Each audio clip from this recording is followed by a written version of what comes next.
अब हम इस वीडियो में सीखेंगे प्रीपोजिशन। क्या सीखना है हमें? प्रीपोजिशन। तो प्रीपोजिशन जो है, अब इसको पहले समझ लीजिए कि इस शब्द का मतलब क्या है। देखिए ये लिखा है प्री, इसका मतलब होता है पहले। क्या मतलब होता है इसका? पहले। और पोजीशन का मतलब होता है स्थिति, जगह। प्रीपोजिशन यानी कि जगह पहले आए, यानी कि एक ऐसा शब्द जिसकी जगह पहले आए। किससे? संज्ञा से। इंग्लिश में कहते हैं संज्ञा को नाउन, या संज्ञा से, नाउन से या प्रोनाउन से। ठीक है, ये पहले आए तो इसके पहले आएगा। जैसे कि राम का, ये मुझे लिखना है, तो ये जो का लिखा है ये प्रीपोजिशन है। जब इंग्लिश बनाएंगे तो ये पहले आएगा, ऑफ राम, ये इसका मतलब है। ठीक है, तो ये हमेशा किसी संज्ञा या नाउन से पहले लगेंगे, नाउन या प्रोनाउन से। ये हमेशा शब्द जो हम जो सीखेंगे अब आगे, ये हमेशा इनकी जगह पहले आएगी। करके देख लेंगे। ठीक है, पहला देखिए प्रीपोजिशन है फ्रॉम। अब फ्रॉम का मतलब होता है से।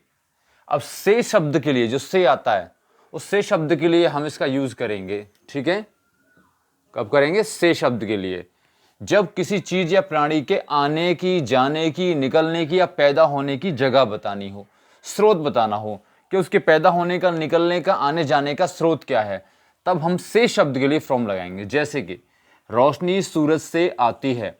सूरज से, ये से आ रहा है, आती है कहां से? सूरज से। रोशनी के आने की जगह कौन सी है? ठीक है, उसका स्रोत क्या है? सूरज।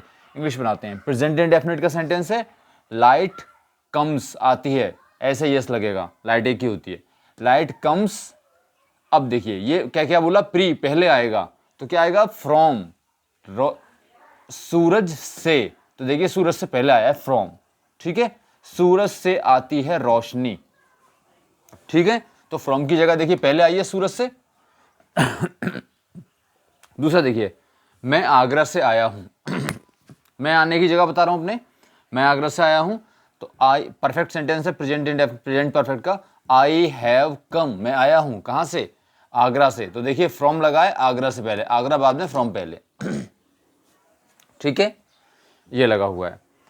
अब देखिए, अब दूसरा हमारा जो प्रपोजिशन आया वो है ऑफ, ओ डबल एफ। इसका क्या यूज करेंगे? इसका यूज भी से शब्द के लिए करेंगे। जब करेंगे जब कोई चीज या प्राणी किसी चीज से अलग हो जाए। जब कोई चीज या प्राणी किसी चीज से अलग हो जाए। जैसे वह छत से कूदा, तो जब वह छत से कूदा तो वो छत से अलग हो गया, जुदा हो गया। तो ठीक है, से शब्द आ रहा है तो यहां ऑफ आएगा इसके लिए। ही जम्प्ड, कूदा, पास्ट इंडेफिनिट, कहां से? रूफ, तो रूफ से पहले लग गया ऑफ, ऑफ द रूफ, छत से कूदा वह। ठीक है, मैंने डाली से फूल तोड़ा। अब देखिए से आ रहा है डाली के बाद। ठीक है, कहां से तोड़ा? डाली से, तो से आ रहा है, तो क्या आएगा? आई प्लग्ड, तोड़ने के लिए। आई प्लग्ड द फ्लोर, क्या तोड़ा मैंने? तोड़ने वाला काम किस पे हुआ? फूल पर। आई प्लग्ड द फ्लोर, कहां से? डाली से। तो से यहां डाली के बाद आ रहा है, इंग्लिश में डाली से पहले आएगा। देखिए ऑफ, ऑफ डाली, द ब्रांच। ठीक है, क्या मतलब है? कोई भी प्रीपोजिशन हिंदी में जब प्रीपोजिशन किसी संज्ञा के बाद लगा होता है, जब इंग्लिश बनाते हैं तो वो संज्ञा के पहले आता है। जैसे अब ये डाली से के लिए बना तो से पहले आया और डाली बाद में आई। जहां पे आया ऑफ और यहां पे आ गया डाली की इंग्लिश द ब्रांच, ये आया। ठीक है, ये इसका मतलब है। आपको इस तरीके से यूज करना है। फिर सुन लीजिए, प्रीपोजिशन हमेशा अपने नाउन से पहले आता है। हिंदी में जिस शब्द के बाद, मैं सीधे सीधे आसान ये समझिए, हिंदी में जिस शब्द के बाद वो आ रहा होगा प्रीपोजिशन, इंग्लिश जब बनाएंगे तो वो उसी शब्द से पहले आएगा। ये आपको ध्यान रखना है, क्योंकि एक प्री लिखा हुआ, प्री का मतलब होता है पहले। अब जो हमारा नेक्स्ट प्रीपोजिशन है वो अभी हम करेंगे। अब आइए सीखते हैं अगले प्रीपोजिशन। जो अगला प्रीपोजिशन है वो है सिंस। सिंस का मतलब भी से शब्द के लिए हम करते हैं, लेकिन कब करते हैं? जब हमें कोई निश्चित समय बताना हो। निश्चित समय जब बताएंगे तो से शब्द के लिए हम सिंस का प्रयोग करेंगे। जैसे इसको हमने सीखा भी है ना, ये आता था सिंस या फॉर, परफेक्ट कंटिन्यूस सेंटेंस जब सीखे थे। तो देखिए वह 2001 से यहाँ है, 2001 एक निश्चित समय है, तो से शब्द के लिए यहाँ पे आएगा 2001 से पहले since. He is here since 2001, वैसे भी निश्चित समय से पहले सिंस आता है। मैं 2015 से अधिकारी था। I was an officer since 2015, आसान चीज है। आगे चलिए, फॉर का यूज़ करेंगे। पहला यूज़ किस बात के लिए करेंगे? उद्देश्य बताने के लिए। जब हम किसी काम का उद्देश्य बताएं, क्यों हमने किया, जैसे वह पढ़ने आया है, उसके आने का उद्देश्य क्या है? वो पढ़ने आया है, तो he has come for study, अध्ययन, ठीक है, इसलिए स्टडी लगाया है। वैसे जब भी किसी भी प्रीपोजिशन के बाद, टू को छोड़ के, जब भी किसी भी प्रीपोजिशन के बाद वर्ब की फर्स्ट, कोई भी काम अगर आएगा, काम का आप नाम लेंगे, तो उसमें वर्ब की फर्स्ट फॉर्म आईएनजी आएगी, ठीक है। जैसे फिर क्या आएगा दूसरा यूज का? मैं शब्द के लिए, जब कीमत बतानी हो, ठीक है, मैं शब्द के लिए जब कीमत बतानी हो। जैसे वह 100 रुपये में लाता है, कितने रुपए में? वह 100 रुपये में, तो ही ब्रिंग्स, लाने की इंग्लिश क्या होती है? ब्रिंग, प्रेजेंट इंडेफिनिट, इसलिए ब्रिंग्स 100 रुपये में, तो ये मैं 100 रुपये से पहले आएगा, देखिए फॉर आ गया, फिर 100 रुपीज़, फॉर 100 रुपीज़। अगला देखिए, अगला क्या आएगा? के बदले शब्द के लिए, जब के बदले आ जाए तो क्या आएगा? इसका फॉर आएगा। देखिए, तुम मेरे बदले जाओगे, तो पहले क्या आएगा? यू, फिर विल या शैल में से एक चीज, फिर वो वर्ब की फर्स्ट फॉर्म जिससे वाक्य खत्म हो रहा है, जाओगे।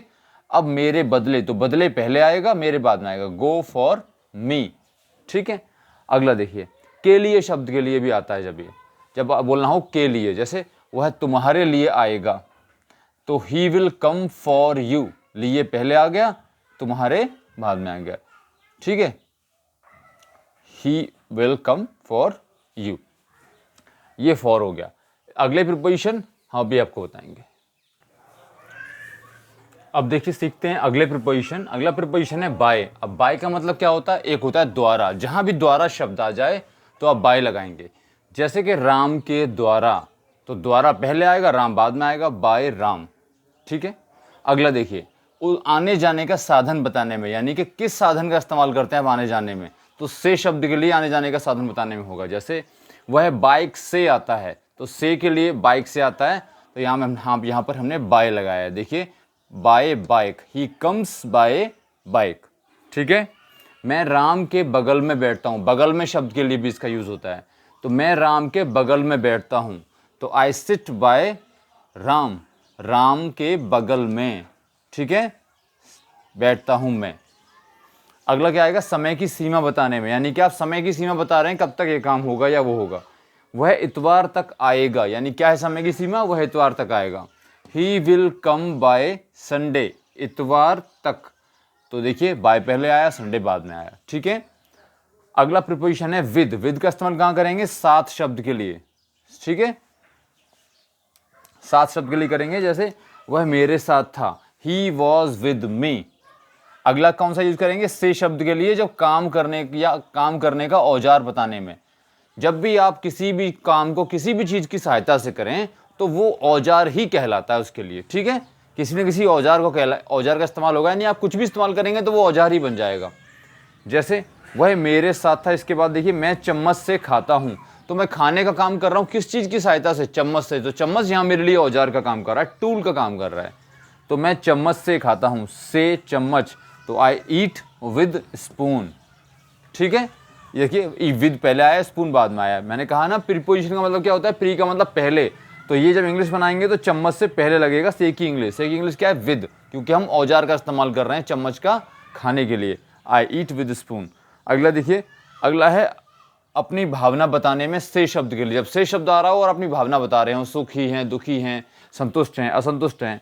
पापा मुझसे खुश हैं, तो father is happy with me, ठीक है। आप अपनी भावना बता रहे हैं, खुश होने के लिए, दुखी होने के लिए, संतुष्ट होने के लिए, नाराज होने के लिए। जैसे अगला देखिए, तुम मुझसे क्यों गुस्सा हो, तुम मुझसे क्यों गुस्सा हो, ठीक है, यह बताना है। तो कैसे बताएंगे, कैसे बनाएंगे इसको? Why are you, why are you, क्या हो तुम मुझसे? गुस्सा, तो angry, why are you angry, किससे? मुझसे, ठीक है। Why are you angry with me, why are you angry with me, ये बन गया। अपनी भावना बता रहे हैं ना कि तुम मुझसे गुस्सा क्यों हो, तो why are you angry with me. यहां तक हमने प्रीपोजिशन सीखे हैं, कहां तक? विद तक। कितने प्रीपोजिशन हुए हमारे? एक हुआ हमारा फ्रॉम, एक हुआ ओ डबल एफ ऑफ, एक हुआ सिंस, एक हुआ फॉर, और हमारा एक हुआ बाय और एक हुआ विद, यानी कि 6 प्रीपोजिशन हमने इस वीडियो में कवर किए हैं। अगले प्रीपोजिशन हम नेक्स्ट वीडियो में कवर करेंगे इसके।